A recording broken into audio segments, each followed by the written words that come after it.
ಶ್ರೀಗುರುಭ್ಯೋ ನಮಃ. ಕಾಂತಾಯ ಕಲ್ಯಾಣಗುಣೈಕಧಾಮ್ನೇ ನವದ್ಯುನಾಥಪ್ರತಿಮಪ್ರಭಾಯ ನಾರಾಯಣಾಯ ಅಖಿಲಕಾರಣಾಯ ಶ್ರೀಪ್ರಾಣನಾಥಾಯ ನಮಸ್ಕರೋಮಿ. ಶ್ರೀಮತ್ ಸುಮಧ್ವವಿಜಯ ನವಮ ಸರ್ಗದಲ್ಲಿ 25ನೇ ಶ್ಲೋಕ.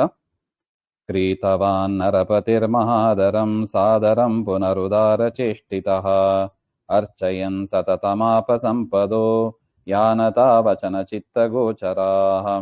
ಕ್ರೀತವಾನ್ ನರಪತಿಃ ಮಹಾದರಂ ಸಾದರಂ ಪುನಃ ಉದಾರಚೇಷ್ಟಿತಃ ಅರ್ಚಯನ್ ಸತತಂ ಆಪ ಸಂಪದಃ ಯಾ ನ ತಾ ವಚನ ಚಿತ್ತಗೋಚರಾಃ.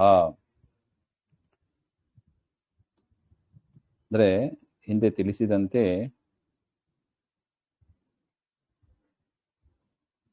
ಶೋಭನ ಭಟ್ಟರು ಶ್ರೀಮನ್ ಮಧ್ವಾಚಾರ್ಯರಿಂದ ಸೂತ್ರ ಭಾಷ್ಯದ ಉಪದೇಶವನ್ನ ಪಡೆದು ಆ ಯುಕ್ತಿಗಳಿಂದ ನಾನಾ ಸಭೆಯಲ್ಲಿ ಪ್ರತಿವಾದಿಗಳನ್ನೆಲ್ಲ ಗೆದ್ದು ಒಂದು ಮಾತು ಹೇಳ್ತಾ ಇದ್ರು. ಹಾಗೆ ಅಂತ ಅಂದ್ರೆ 3 ವಿಧದ ಜೀವರಾಶಿಗಳು, ಸಾತ್ವಿಕ ಬುದ್ಧಿ ಉಳ್ಳವರು, ರಾಜಸ ಬುದ್ಧಿ ಉಳ್ಳವರು, ತಾಮಸ ಬುದ್ಧಿ ಉಳ್ಳವರು.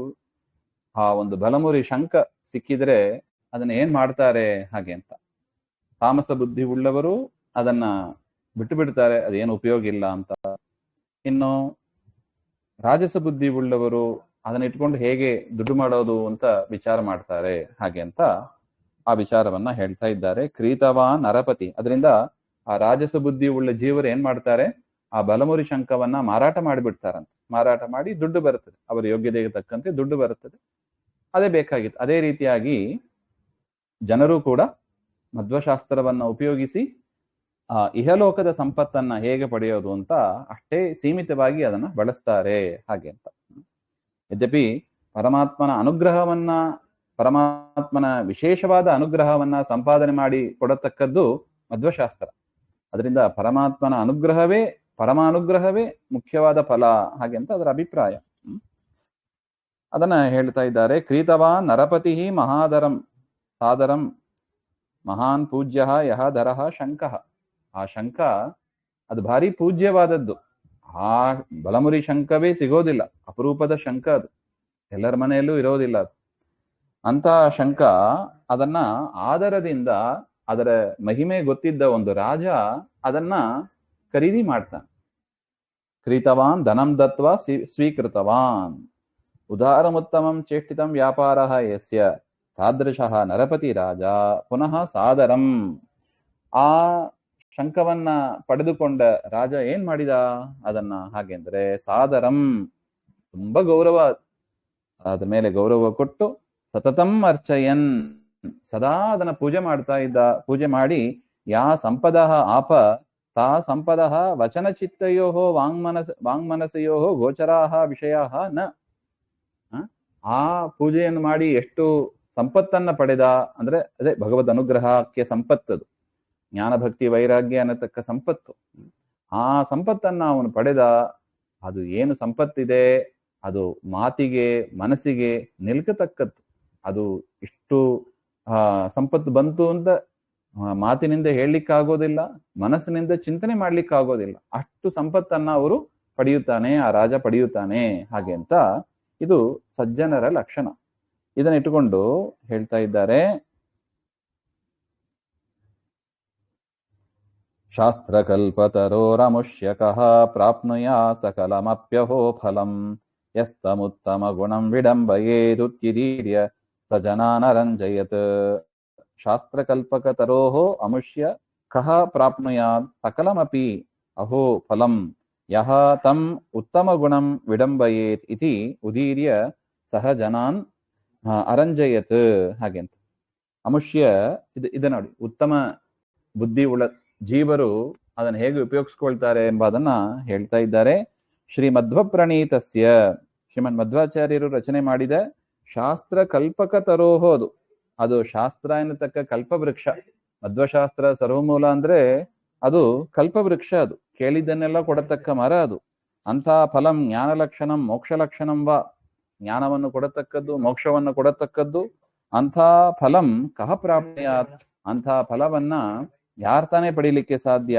ನಕೋಪಿ ಪ್ರಾಪ್ನುಯಾತ್, ಉತ್ತಮ ಜೀವರಾಶಿಗಳನ್ನು ಬಿಟ್ಟು ಯಾರೂ ಕೂಡ ಅದನ್ನ ಪಡೀಲಿಕ್ಕೆ ಸಾಧ್ಯ ಇಲ್ಲ ಅಂತ ಹೇಳ್ತಾರೆ. ಅಹೋ ಆಶ್ಚರ್ಯಂ. ಅಪಿ ತಥಾಪಿ ಯಹ ಚತುರ್ಮುಖ, ಯಾವ ಚತುರ್ಮುಖ ಬ್ರಹ್ಮದೇವರಿದ್ದಾರೆ, ಉತ್ತಮ ಗುಣಂ ತಂ ಶಂಕಂ ವಿಕ್ರೀಯ ಅರ್ಚಯಂತಂ ರಾಜಾಣಂ ವಿಡಂಬಯೇತ್ ಅನುಕುರ್ಯಾತ್. ಆ ಚತುರ್ಮುಖ ಬ್ರಹ್ಮದೇವರು ಆ ಉತ್ತಮ ಗುಣವುಳ್ಳ ರಾಜ ಅದನ್ನ ಪಡೆದು ಹೇಗೆ ಅರ್ಚನೆ ಮಾಡ್ತಾ ಇದ್ದ, ಅದೇ ರೀತಿಯಾಗಿ ಬ್ರಹ್ಮದೇವರು ಮಾಡ್ತಾರಂತೆ. ಅಂದ್ರೆ ವೇದವ್ಯಾಸರಿಗೆ ಸಮ್ಮತವಾದ ಶಾಸ್ತ್ರ ಅದನ್ನ ಚೆನ್ನಾಗಿ ಹಿಂಬಾಲಿಸುವವರು ಬ್ರಹ್ಮದೇವರು ಹಾಗೆ ಅಂತ. ಸಹ ಕಹ ಬ್ರಹ್ಮ ಪ್ರಾಪ್ನುಯ ಸಕಲಂ ಫಲಂ ಪ್ರಾಪ್ನುಯ ದೇವ ಅಂತ ಬ್ರಹ್ಮದೇವರಿಗೆ ಏನ್ ಸಿಗ್ತದೆ ಹಾಗೆಂದ್ರೆ ಹೇಳ್ತಾರೆ, ಬ್ರಹ್ಮದೇವರಿಗೆ ಏನ್ ಸಿಗಲ್ಲ ಹೇಳಿ. ಸತ್ಯಲೋಕಾಧಿಪತ್ಯದಿಂದ ಶುರು ಮಾಡಿ ಈ ಶಾಸ್ತ್ರವನ್ನ ಅವಲಂಬಿಸಿ ಅವ್ರೇನು ಪ್ರಾಜೆಕ್ಟ್ ಕೆಲಸ ಗಿಲ್ಸ ಏನಿಲ್ಲ ಬ್ರಹ್ಮದೇವರಿಗೆ. ಅವ್ರು ಮಾಡೋದೇ ಇಷ್ಟೇ, ಸದಾ ಪರಮಾತ್ಮನ ಧ್ಯಾನ ಮಾಡ್ತಾ ಇರ್ತಾರೆ. ಹರಿವಾಯು ಗುರುಗಳು ಏನ್ ಹೇಳಿದ್ದಾರೋ ಅದನ್ನ ಆಚರಣೆ ಮಾಡತಕ್ಕವ್ರಷ್ಟೇ. ಬ್ರಹ್ಮದೇವರಾಗ್ಲಿ ರುದ್ರದೇವರಾಗ್ಲಿ ಎಲ್ಲರೂ ಅಷ್ಟೇ ಪರಮಾತ್ಮನ ಸೇವಕರು. ಅದೇ ರೀತಿಯಾಗಿ ಪರಮಾತ್ಮನ ಸೇವಕರಾಗಿ ಅವ್ರಿಗೇನು ಲಾಭ ಸಿಕ್ತು ಹಾಗೆ ಅಂತ ಒಂದು ಪ್ರಶ್ನೆ ಬರ್ಬೋದು. ದಾಸರು ಹೇಳ್ತಾರೆ ನೋಡಿ, ಅಜಭವಾದಿಗಳ ಭಾಗ್ಯವ ನೋಡೋ ಅಂತಾರೆ. ಅಜಭವಾದಿಗಳ ಭಾಗ್ಯ, ಅವ್ರೇನು ಕೆಲಸ ಓದಿಲ್ಲ, ಲೌಕಿಕ ವಿದ್ಯೆ ಅಂತ ಏನಿಲ್ಲ, ಅದಕ್ಕೆ ಹೋಗಿಲ್ಲ ಅವರು.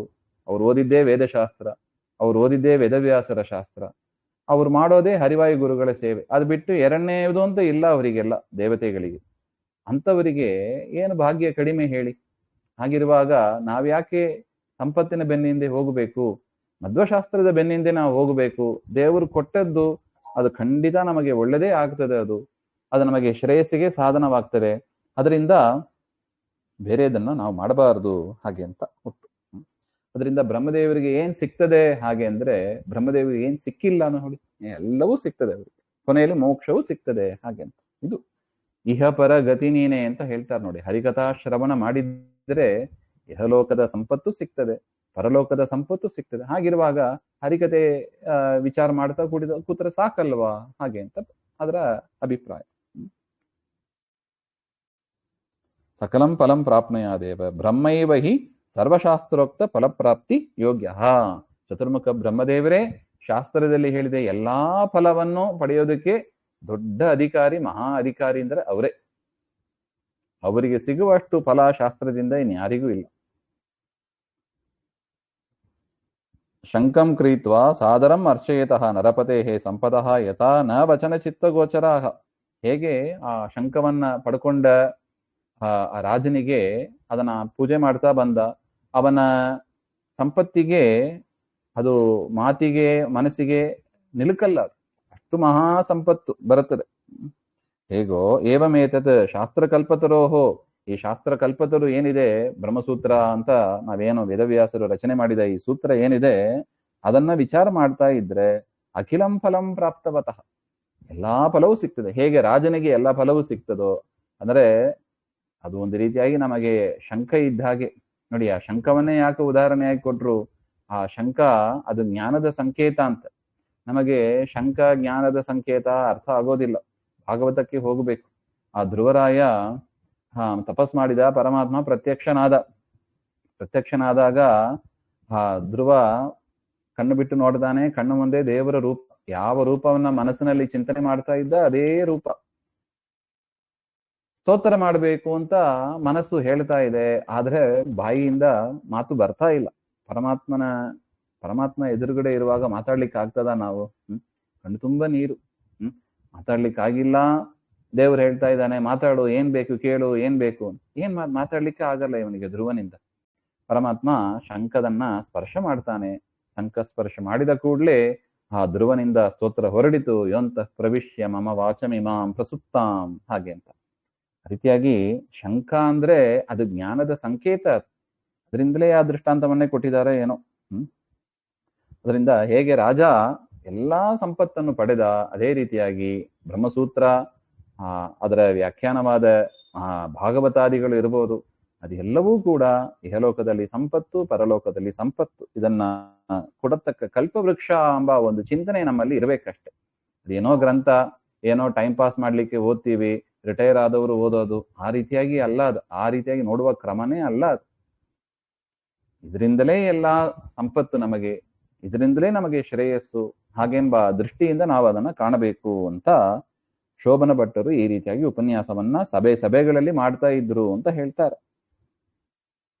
ವಿರಿಂಚಸ್ಯ ಸಂಪದೋ ಅಪಿ ಭಾವ ಸಹ ಶೋಭನ ಭಟ್ಟ ಇತ್ಯುದೀರ್ಯ ಜನಾನ್ ಅರಂಜಯತೆ. ಈ ರೀತಿಯಾಗಿ ಶೋಭನ ಭಟ್ಟರು ಸಭೆಗಳಲ್ಲಿ ಹೇಳಿ ಅಲ್ಲಿದ್ದ ಜನರನ್ನ ತುಂಬಾ ಸಂತೋಷಪಡಿಸಿದ್ರು ಹಾಗೆ ಅಂತ ಹೇಳ್ತಾರೆ. 27ನೇ ಶ್ಲೋಕ. ನೇದೃಶೈ ಕವಿಭಿರೇವ ಕೇವಲಂ ಹಂತ ಪೂಜ್ಯ ಚರಣೋಭ್ಯ ಪೂಜ್ಯತ ಶರ್ವಶಕ್ರ ಗುರು ಪೂರ್ವದೈವತೈರಪ್ಯಲಂ ಸುಸಮಯೋದ್ಗಮೋತ್ಸವೇ. ನ ಈದೃಶೈಃ ಕವಿಭಿಃ ಏವ ಕೇವಲಂ ಹಂತ ಪೂಜ್ಯ ಚರಣಃ ಅಭ್ಯಪೂಜ್ಯತ ಶರ್ವಶಕ್ರ ಗುರು ಪೂರ್ವದೈವತೈಃ ಅಪಿ ಅಲಂ ಸುಸಮಯೋದ್ಗಮೋತ್ಸವೇ. ನ ಇತಿ ಪೂಜ್ಯ ಚರಣೋ ಯಸ್ಯ ತಾದೃಶಃ ಪೂಜ್ಯಾಚಾರಃ ವಾ ಅಯಂ ಶ್ರೀಮಧ್ವಃ. ಪೂಜ್ಯರಾದ ಶ್ರೀಮನ್ಮಧ್ವಾಚಾರ್ಯದು ಸುಸಮಯಸ್ಯ ಶೋಭನಶಾಸ್ತ್ರಸ್ಯ ಉದ್ಗಮೋತ್ಸವೆ ನಿರ್ಮಾಣೋತ್ಸವೆ ಕೇವಲಂ ಈದೃಶೈಃ ಶೋಭನಭಟ್ಟ ಸದೃಶೈಃ ಕವಿಭಿಃ ವಿದ್ವದ್ಭಿಃ ಏವ ನ ಅಭ್ಯಪೂಜ್ಯತ. ಕಿಂತು ಅಂದ್ರೆ ಮಧ್ವಾಚಾರ್ಯರು ಶಾಸ್ತ್ರವನ್ನ ರಚನೆ ಮಾಡಿದರು. ಬ್ರಹ್ಮಸೂತ್ರ ಭಾಷ್ಯ ಎನ್ನತಕ್ಕ ಅದ್ಭುತವಾದ ಶಾಸ್ತ್ರವನ್ನ ರಚನೆ ಮಾಡಿದರು. ಆ ಶಾಸ್ತ್ರ ಕೇವಲ ಭೂಮಿಯಲ್ಲಿ ಇದ್ದ ಜನರು ಜ್ಞಾನಿಗಳು ಮಾತ್ರ ಅದನ್ನು ಓದಿ ಸಂತೋಷಪಟ್ರು, ಅದನ್ನ ಆದರ ಸಲ್ಲಿಸಿದ್ರು ಹಾಗೆ ಅಂತ ತಿಳಿಬೇಡಿ. ಮತ್ತೆ ಯಾರು ಹಾಗೆಂದ್ರೆ ಕಿಂತು ಶರ್ವಃ ಶಕ್ರಃ ಅಂದ್ರೆ ರುದ್ರದೇವರು, ಇಂದ್ರದೇವರು, ಗುರುಗಳು, ಗುರುಸ್ಥಾನದಲ್ಲಿ ಇರತಕ್ಕ ಬೃಹಸ್ಪತಿಗಳು, ತೇ ಪೂರ್ವೇ ಯೇಷಾಂ ತಾನಿ ದೈವತಾನಿ ದೇವಾಹ ಅಂದ್ರೆ ರುದ್ರದೇವರು, ಇಂದ್ರದೇವರು, ಬೃಹಸ್ಪತಿಗಳು ಮೊದಲಾದ ದೇವತೆಗಳು ಕೂಡ ಅಲಂ ಅಭ್ಯಪೂಜೆಯತ್ ಈ ಆಚಾರ್ಯರನ್ನ ಚೆನ್ನಾಗಿ ಶ್ರೀಮನ್ ಮಧ್ವಾಚಾರ್ಯರನ್ನ ಗೌರವ ಮಾಡಿದ್ರು. ಯಾಕೆ? ಅಂತಹ ಅದ್ಭುತವಾದ ಬ್ರಹ್ಮಸೂತ್ರ ಭಾಷ್ಯವನ್ನ ಕೊಟ್ರು ಹಾಗೆ ಅಂತ ಹರ್ಷೆ ಹಾಗೆ ಅಂತ.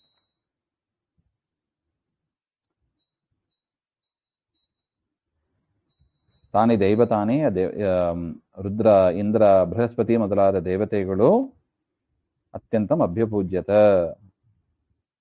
ಆಚಾರ್ಯರಿಗೆ ಗೌರವವನ್ನು ಸಲ್ಲಿಸಿದ್ರು. ಅಂದ್ರೆ ಏನರ್ಥ? ಇದು ಕೇವಲ ಮನುಷ್ಯರು ಓದತಕ್ಕ ಗ್ರಂಥ ಅಲ್ಲ, ಅದು ದೇವತೆಗಳು ಕೂಡ ಅಧ್ಯಯನ ಮಾಡತಕ್ಕ ಗ್ರಂಥ. ಅದು ಯಾವುದು? ಬ್ರಹ್ಮಸೂತ್ರ ಇರ್ಬೋದು, ಭಾಗವತ ಇರ್ಬೋದು. ಇಲ್ಲಿ ವಿಶೇಷವಾಗಿ ಬ್ರಹ್ಮಸೂತ್ರದ ವಿಚಾರವನ್ನ ಹೇಳ್ತಾ ಇದ್ದಾರೆ. ಬ್ರಹ್ಮಸೂತ್ರ ಭಾಷ್ಯ ಅದನ್ನ ಹೇಳ್ತಾ ಇದ್ದಾರೆ. ಆದ್ರೆ ಅಷ್ಟಕ್ಕೆ ಅದನ್ನ ಸೀಮಿತಗೊಳಿಸಬಾರದು. ಹೇಗೆ ಬ್ರಹ್ಮಸೂತ್ರವು ಅದೇ ರೀತಿಯಾಗಿ ಭಾಗವತಾದಿ ಮಹಾಭಾರತ, ಭಾಗವತ ಎಲ್ಲದಕ್ಕೂ ದೇವತೆಗಳು ಓದುವ ಟೆಕ್ಸ್ಟ್ ಅದು. ಆ ದೃಷ್ಟಿಯಿಂದಲೇ ನಾವು ಅದನ್ನ ಓದಬೇಕು. ಅದರಿಂದಲೇ ನಮಗೆ ಎಲ್ಲಾ ಸಂಪತ್ತು ಸಿಗ್ತದೆ ಎಂಬ ಒಂದು ವಿಶ್ವಾಸವೂ ಕೂಡ ಇರಬೇಕು ಅಂತ ತಿಳಿಸಿಕೊಡ್ತಾ ಇದ್ದಾರೆ. ಶ್ರೀಮಧ್ವಾಂತರ್ಗತ ಶ್ರೀಕೃಷ್ಣ ಅರ್ಪಣಮಸ್ತು. ಶ್ರೀ ಹರೇ.